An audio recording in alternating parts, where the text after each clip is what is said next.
Bharti news, सीधा, सटीक और निष्पक्ष।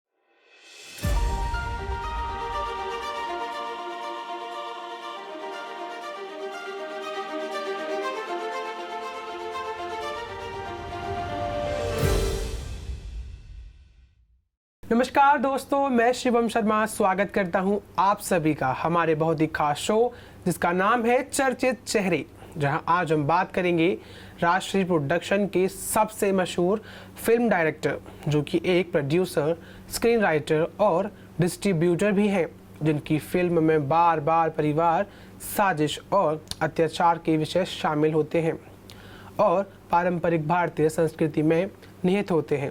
इनकी फिल्मों की खास बात यह होती है कि इनकी फिल्म के मेन हीरो का नाम हमेशा प्रेम होता है, जो राष्ट्रीय प्रोडक्शन के अध्यक्ष हैं, जिनकी स्थापना उनके दिव्यांगत दादा ताराचंद बड़जात्या ने 1947 में की थी।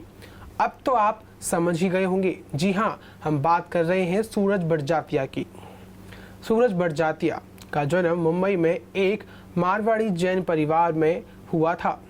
उन्होंने मुंबई के सेंट मैरी स्कूल और ग्वालियर के सिंधिया स्कूल से अपनी पढ़ाई की। अपने नाना ताराचंद बड़जात्या से प्रोत्साहित होकर उन्होंने 24 साल की छोटी सी उम्र में राष्ट्रीय के लिए अपनी पहली फिल्म मैंने प्यार किया का निर्देशन किया। यही वो फिल्म थी जिससे सूरज ने अपने फिल्मी करियर की शुरुआत 1989 में की थी। जैसा कि हमने आपको अभी बताया कि बड़जात्या ने अपनी निर्देशन की शुरुआत रोमांटिक म्यूजिकल फिल्म मैंने प्यार किया से की थी, जिसमें सलमान खान और भाग्यश्री मुख्य भूमिका में थी। रिलीज होने पर फिल्म को सकारात्मक समीक्षा मिली और यह साल की और साथ ही 1980 के दशक की सबसे ज़्यादा कमाई करने वाली हिंदी फिल्मों में से एक बन गई। इसने अपने मुख्य अभिनेताओं को करियर को लॉन्च किया और उन्हें क्रमशः सर्वश्रेष्ठ पुरुष पदार्पण यानी कि बेस्ट एक्टर और सर्वश्रेष्ठ महिला पदार्पण बेस्ट एक्ट्रेस के लिए फिल्म फेयर पुरस्कार दिलवाया। इसने बड़जात्या को सर्वश्रेष्ठ निर्देशक के फिल्म फेयर पुरस्कार के लिए अपना पहला नामांकन भी दिलवाया। सूरज बड़जात्या ने अपने 32 साल के करियर में सिर्फ 7 फिल्मों का निर्देशन किया। बड़जात्या ने महेश भट्ट के सहायक निर्देशक के रूप में अपना करियर शुरू किया था। बिना एक्शन और अश्लीलता के फिल्में बनाने के मामले में हिंदी सिनेमा में बदलाव लाने का श्रेय उन्हें ही जाता है। जब सूरज ने मैंने प्यार किया फिल्म बनाई, तब एक्शन फिल्मों का दौर चल रहा था। साथ ही अंग प्रदर्शन हर फिल्म के लिए एक ज़रूरी हिस्सा बन चुका था। लेकिन सूरज की जिद ये थी कि बनाएंगे तो सिर्फ साफ सुथरी ही बनाएंगे और पारिवारिक ही बनाएंगे, भले ही लव स्टोरी ही क्यों ना हो। यह रिस्क उस दौर में इतना बड़ा था कि फिल्म फ्लॉप होने से राष्ट्रीय को बहुत बड़ा नुकसान हो सकता था, ना सिर्फ पैसे का बल्कि एक फ्लॉप का भी।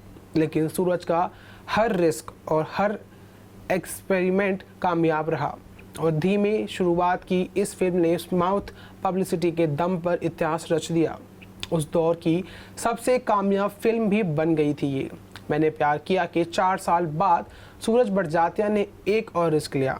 उन्होंने खान और माधुरी दीक्षित के साथ एक बार फिर 1994 में म्यूजिकल रोमांटिक ड्रामा हम आपके हैं कौन के लिए काम किया। हम आपके हैं कौन सुपरहिट फिल्म थी, जो कि नदिया के पार पर आधारित थी। इस फिल्म को लेकर भी सबके दिल में यह आकांक्षा थी कि ये फिल्म दर्शकों को कितनी पसंद आएगी। फिल्म के रिलीज होने पर व्यापक आलोचनात्मक प्रशंसा मिली, लेकिन इसके रिलीज के बाद यह फिल्म सबसे ज़्यादा कमाई करने वाली भारतीय फिल्म बनकर उभरी। यह 1 बिलियन से अधिक की कमाई करने वाली फिल्म बन गई। बॉक्स ऑफिस इंडिया ने इसे ऑल टाइम ब्लॉकबस्टर का दर्जा भी दिया और इसे आधुनिक युग की सबसे बड़ी ब्लॉकबस्टर बताया। दुनिया भर में 2.50 बिलियन रुपए से अधिक की कमाई के बाद फिल्म को सर्वाधिक कमाई करने वाली भारतीय फिल्म के लिए गिनीज वर्ल्ड रिकॉर्ड से भी सम्मानित किया गया था। हम आपके हैं कौन ने भारत में 74 मिलियन टिकट बेची, जो 1990 के दशक के बाद रिलीज हुई किसी भी हिंदी फिल्म की तुलना में घरेलू दर्शकों की संख्या में सबसे अधिक है।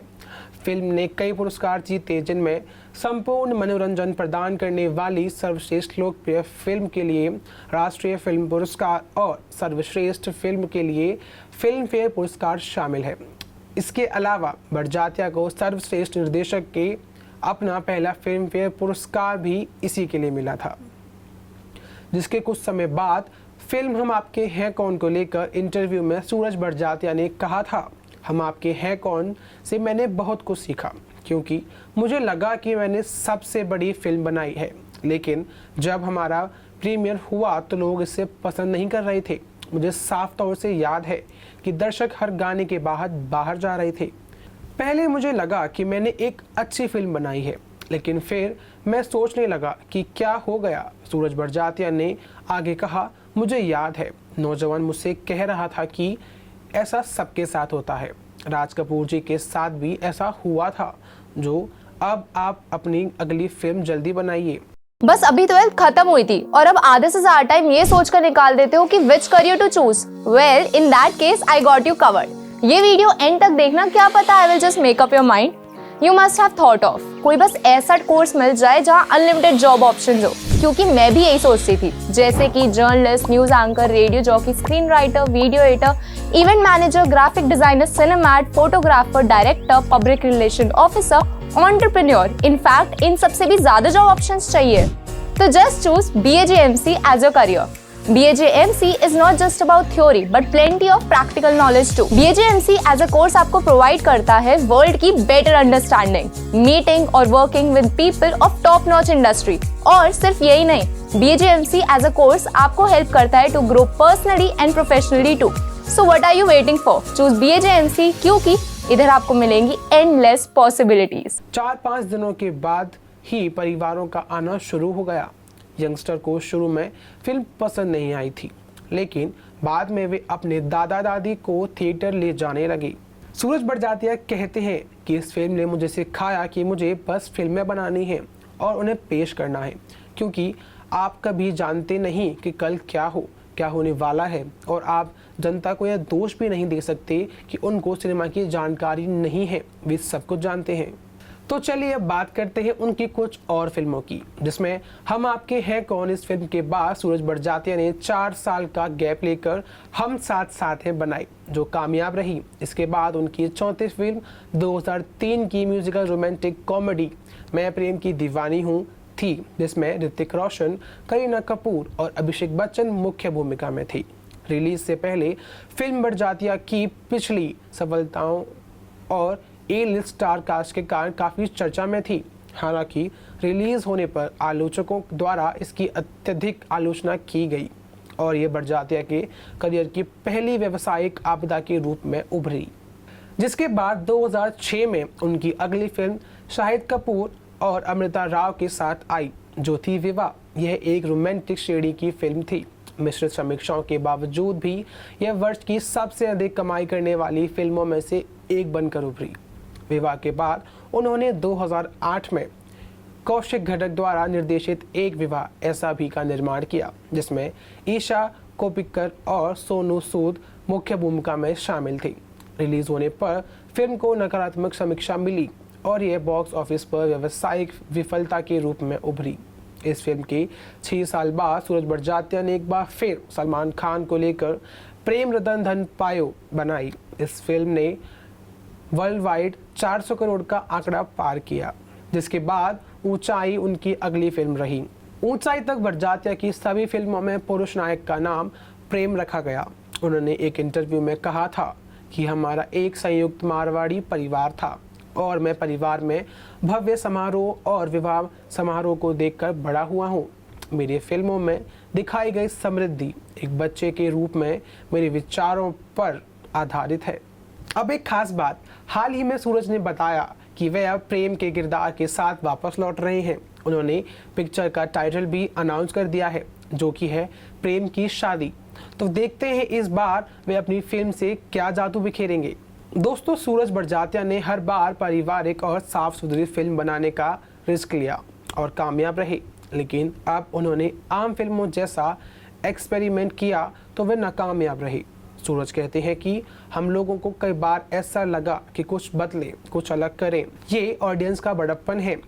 कितनी ऐसी फिल्में मैंने बनाई, मैं प्रेम की दीवानी हूँ। जब लोगों ने देखी, बेस्ट से बेस्ट स्टार कास्ट थी, मेरे पास बेस्ट बजट था, बेस्ट से बेस्ट लोकेशन थी, बेस्ट गीत थे। ऋतिक अभिषेक का पहला कॉम्बिनेशन था। लेकिन अब मैंने देखा पहले दिन ऑडियंस बाहर आई तो कहा गया कि सूरज बड़जात्या की पिक्चर नहीं अच्छी लगी। हम जब भटकने लगे ऑडियंस ने हमें वापस लाकर लाइन में खड़ा किया क्योंकि वे हमसे वही चाहते थे जो हम अभी तक करते आए थे। इसके साथ अंत में हम बस यही कहना चाहेंगे कि इस देश को, इस बॉलीवुड इंडस्ट्री को सूरज बड़जात्या जैसे कुछ और कलाकार मिले जो उसकी संस्कृति, अपने देश की धरोहर को उजागर करे, जिसमें वे अपनी फिल्मों में बिना किसी अश्लीलता के और बिना किसी ओवर ड्रामा के फिल्में बनाएं, जैसे कि सूरज बड़जात्या अभी तक बनाते हुए आए हैं। बेशक सूरज बड़जात्या ने अपने पूरे करियर में 32 साल के करियर में केवल 7 फिल्में बनाई, लेकिन वे 7 फिल्में ऐसी थीं जो अभी तक देश के हर बच्चे के लिए और 19वीं सदी की हर बच्चे के लिए, हर व्यक्ति के लिए यादगार रहीं। आज के लिए बस इतना ही। अब मैं लेता हूँ आपसे विदा। तब तक के लिए अपना बहुत ख्याल रखिए और देखते रहिए चर्चित चेहरे हर शुक्रवार दोपहर 12 बजे भारतीय न्यूज़ के साथ। धन्यवाद।